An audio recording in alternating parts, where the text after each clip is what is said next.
So 0 is really good with addition. 1 is really good with multiplication. But what is 0's role with multiplication? Turns out 0's not really good at it.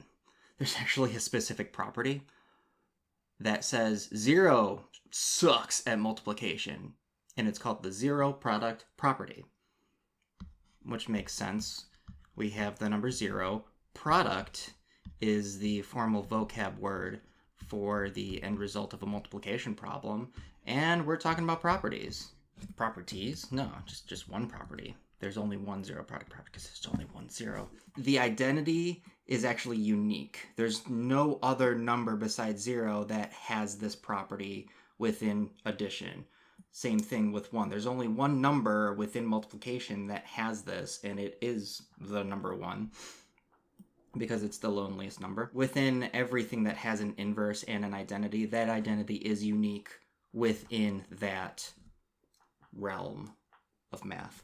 Anyway, zero product property. If you have two numbers multiplied together and that product is 0, then A equals 0 or B equals 0. What this is saying is that in order for two numbers to multiply together to equal 0, one of the original numbers had to be 0 as well. This is how bad 0 is with multiplication.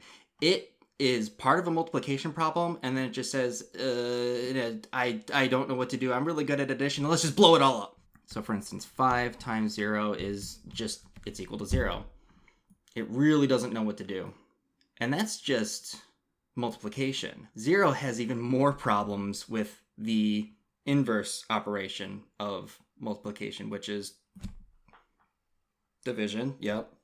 Sorry, I was about to talk through a burp. If we were to have 0 divided by anything, this is just saying we have a pizza cut into slices of equal size A, but we don't have any left.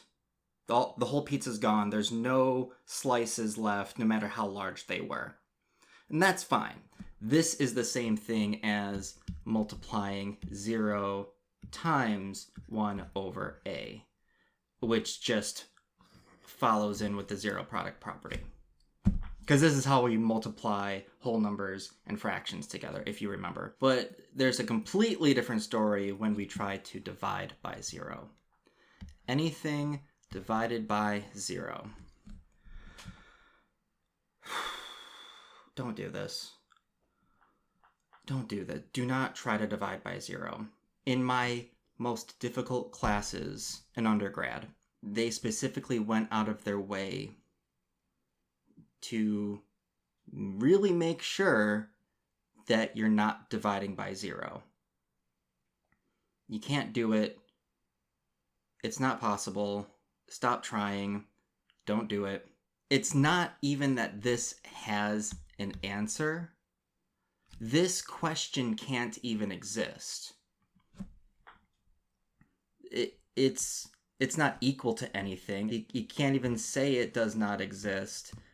I mean, this is what you'll do just to tell the teacher that you know that this cannot exist, that this statement doesn't have an answer. But I don't even like going that far. This is asking a question that can't be answered. Let me give you a proof for why you can't divide by 0. I'm going to use the same kind of algorithm that we did when it came to describing how division works. I'm going to do 40 divided by 8, and that is equal to 5. Because from that algorithm, 40 minus 8 minus 5/8 is equal to 0. So once we've reached 0, or a number in between 0 and 8, for the case of a remainder, we have finished with the algorithm with no remainder in this case. So now I'm going to try and divide 40 by 0. Well, that is the same thing as saying I'm going to do 40 minus 0, and that is equal to 40. Okay, we're not there yet, so let's keep trying. Minus 0 equals 40. Oh, we're not there yet. So we subtract by 0 again. It seems like this kind of goes on forever without yielding an actual answer. This is because there's no final step. Because this doesn't end, there's no good way to say that this even has an answer, because it will never reach 0 based off of this iterative process. Therefore, you can't divide by 0.